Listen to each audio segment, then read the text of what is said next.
how can you attract investors rather than chasing them?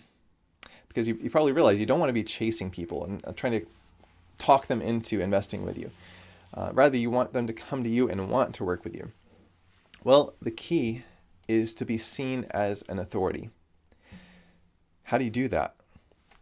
By producing educational content. We all want to work with people who know what they're doing. If somebody's teaching other people, and if they teach us something we didn't know before, we see them as an authority on that topic. That's a great position to be in. It gives people an opportunity to get to know you and to trust you before they even contact you. Some examples of this are blog posts, sending a regular email newsletter, which kind of keeps you in front of them on a regular basis. And you can go on other people's podcasts, which can help you to expand your audience, lets you demonstrate your knowledge. Or you can even start your own podcast, which kind of lets you leverage the authority of other people. Just by being seen with someone who's seen as an expert, some of their authority is actually transferred to you.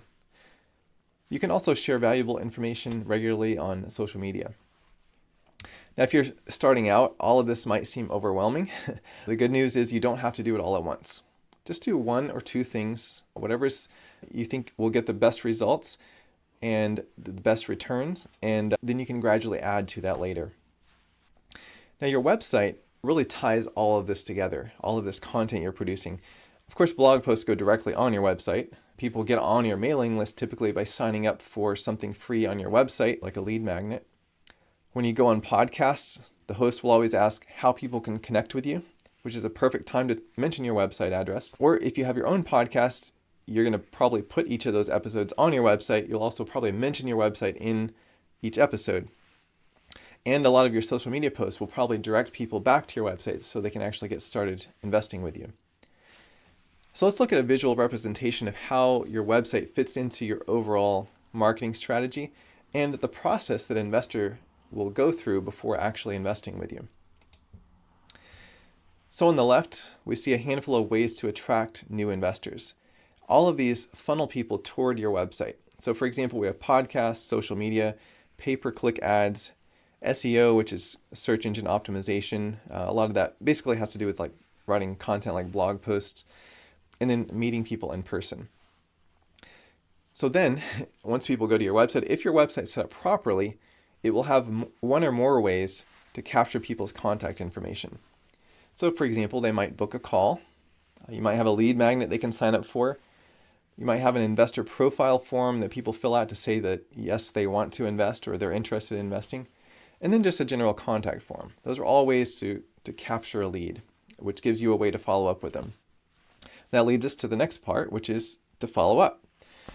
Now, your follow-up process should kind of nudge people along through the process of becoming an investor. It might be anywhere from hours to months, or maybe even years before, to take someone through that process of understanding and being ready to invest.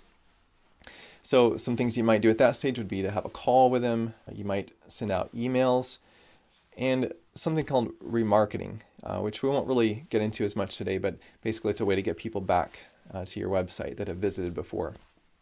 And so again, all of that channels people toward signing up as an investor. So as you can see, your website really is like a hub for all of your marketing. Everything is kind of connected to that in one way or another. So let's zoom in on one part of that process. So once you have someone's contact information, how do you move them forward? How do you build the relationship and move them toward becoming an investor? Well, it's through your follow-up process. So here are a few ways that you can follow up.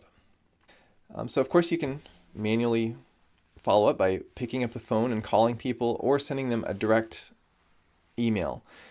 But that's not the most efficient thing at this stage. So we're going to focus on ways that you can follow up that are automated and allow you to reach more people at once.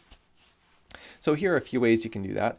One is to have an automated series of follow-up emails. So basically, somebody goes to your website, they sign up for your free thing there, your lead magnet, and that triggers this series of emails that they get that educates them and helps to start building a relationship. Another thing is a newsletter that you send out consistently. It might be every quarter, it might be every month, it might be every 2 weeks, but it's a way to keep in touch